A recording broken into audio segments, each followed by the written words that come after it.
Kazipet railway track maintenance కుంభకోణంపై కేసు నమోదు చేసింది సీబీఐ. 3 ఇంజనీర్లు, 2 ట్రాక్ మెయింటైనర్లు, ఒక సంస్థ సహా 8 మందిపై కేసు ఫైల్ చేసింది. Railway senior section engineer GP Singh సహా సంధ్యా కన్స్ట్రక్షన్ ప్రతినిధులపై కేసులు పెట్టింది సీబీఐ. పనులు చేయకుండానే మెయింటెనెన్స్ బిల్లులు వసూలు చేసినట్లు ఎంక్వైరీలో గుర్తించారు. నకిలీ అటెండెన్స్ రిజిస్టర్లు సృష్టించినట్లు విచారణలో తెలిసింది.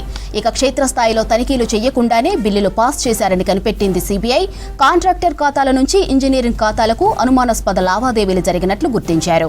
ట్రాక్ పనులు జరగకపోతే రైల్వే ప్రయాణికుల భద్రతకు ముప్పు ఉందని ఎఫ్ఐఆర్లో తెలిపింది సీబీఐ. ఇప్పటికే విచారణకు డీఓపీటీ రాష్ట్ర ప్రభుత్వ అనుమతి తీసుకుంది సీబీఐ.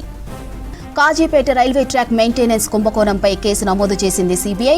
3 ఇంజనీర్లు, 2 ట్రాక్ మెయింటైనర్లు, ఒక సంస్థ సహా 8 మందిపై కేసు ఫైల్ చేసింది. Railway senior section engineer GP Singh సహా సంధ్యా కన్స్ట్రక్షన్ ప్రతినిధులపై కేసులు పెట్టింది సీబీఐ. పనులు చేయకుండానే మెయింటెనెన్స్ బిల్లులు వసూలు చేసినట్లు ఎంక్వైరీలో గుర్తించారు. నకిలీ అటెండెన్స్ రిజిస్టర్లు సృష్టించినట్లు విచారణలో తెలిసింది. ఇక క్షేత్రస్థాయిలో తనిఖీలు చేయకుండానే బిల్లులు పాస్ చేశారని కనిపెట్టింది సీబీఐ.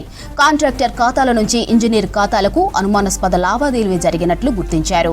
ఇక ట్రాక్ పనులు జరగకపోతే రైల్వే ప్రయాణికుల భద్రతకు ముప్పు ఉందని ఎఫ్ఐఆర్లో తెలిపింది సీబీఐ. ఇప్పటికే విచారణకు డీఓపీటీ రాష్ట్ర ప్రభుత్వ అనుమతి తీసుకుంది సీబీఐ.